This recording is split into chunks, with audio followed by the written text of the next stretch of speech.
جو زبان خود انہوں نے استعمال کی, جیسے میں نے الیکتی بولا ہے یا ہزاروں طرح کی اس میں جو ہے نا آپ کو الفاظ ملیں گے, اس کے لیے انہوں نے سہا یہ بتایا تارڑ صاحب نے کہ باقاعدہ انہوں نے لنگوسٹکس کے ساتھ رابطہ کیا اور پوچھا ان سے کہ یہ جو تامل زبان ہے اس کا دراوڑی زبان کے ساتھ کیا تعلق ہے, کون سے الفاظ کیا ہے. جی بالکل, اور کون سے ناؤن جو ہے نا وہ میں اس کو ایز اٹ از استعمال کر سکتا ہوں, اور وہاں سے انہوں نے باقاعدہ ایک زبان جو ہے وہ اس کو زندہ کر دیا. اچھا دیکھیں سر, آپ بالکل ٹھیک کہہ رہے ہیں, ہرمیت نے بات بالکل ٹھیک کی, چونکہ اس نے بھی ناول پڑھا ہوا ہے اور آپ نے تو بڑی تحقیق کی ہوئی اس میں.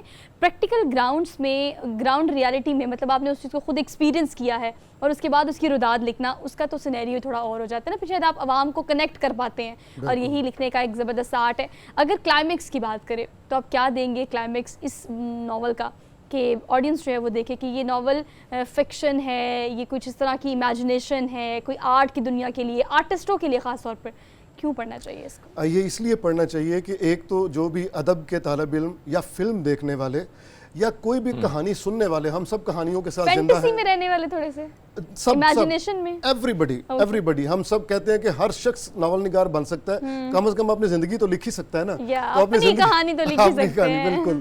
تو کہانی سنانے کا ایک فن ہے, اور وہ فن کیا ہے, بڑی کہانی سنانے کا فن یہ ہے کہ آپ اس کہانی کو مین سٹوری لائن کو پلاٹ کرتے ہیں. پلاٹ کیسے کرتے ہیں کہ ایک مین پلاٹ بناتے ہیں اور اس کے ساتھ اس کے سب پلاٹس بناتے ہیں. کہانی پکڑ کے مین پلاٹ کو گراف کیا اور اس کے ساتھ سب پلاٹس بناتے چلے گئے. تارڑ صاحب کی یہی خوبی ہے کہ وہ مین پلاٹ ڈرا کرتے ہیں, اس کے ساتھ ایک اور چیز جو اس ناول کے حوالے سے ہے کہ ہم جو اس ناول کے حوالے سے ایک اور چیز جو میں چاہتا ہوں کہ شیئر کروں, کہ بہت سارے جو حالات چل رہے ہیں, ابھی بجلی کا ہم نے کی بات کی, دیگر مہنگائی کی, تو ڈپریشن میں جڑے لوگ یا نا امیدی میں جڑے جو لوگ ہیں, کہیں نہ کہیں ان کو نا امیدی ہر طرف دکھائی دیتی ہے. تو آپ کو نہیں لگتا کہ یہ ناول جو ہے کہیں نہ کہیں ان کے لیے مشعل راہ بن سکتا ہے؟ جی بالکل, یہ بڑی اچھی بات آپ نے بڑی صحیح درست طرف اشارہ فرمایا ہے. جو پاروشنی ہے وہ آخری, she is the last person to stay in town, اور وہ جب وہاں پہ رہ جاتی سب لوگ چھوڑ جاتے ہیں, مقدس جانور مر جاتے ہیں, مور مر چکا ہوتا ہے جو گاہے بگاہے میاؤں میاؤں کی آواز نکال کے اپنے ہونے کا ایک احساس دلاتا ہے. ہمیشہ نا دکھ ہوتا ہے اس بات کا, ہم بڑے پابند ہوتے ہیں, وقت تھوڑا سا ہمارے پاس کم ہے, لیکن یہ ناول جو میں نے اب تک حاصل کیا ہے کہ اکیلے رہنا, اکیلے سروائیو کرنا, یہ زندگی کی وہ اہم چیزیں جو کہ سیکھنی چاہیے اور آپ کو آنی چاہیے. اس کے لیے آپ کو بہاؤ پڑھنا بہت زیادہ ضروری ہے. بس اسی تھاٹ کے ساتھ آپ سے لینی اجازت, انشاءاللہ آپ سے ملاقات کریں گے کل نئے ٹاپک, نئے ایشوز کے ساتھ. اپنا بہت سارا خیال رکھیے گا اور بہاؤ ضرور پڑھیے گا. اللہ حافظ.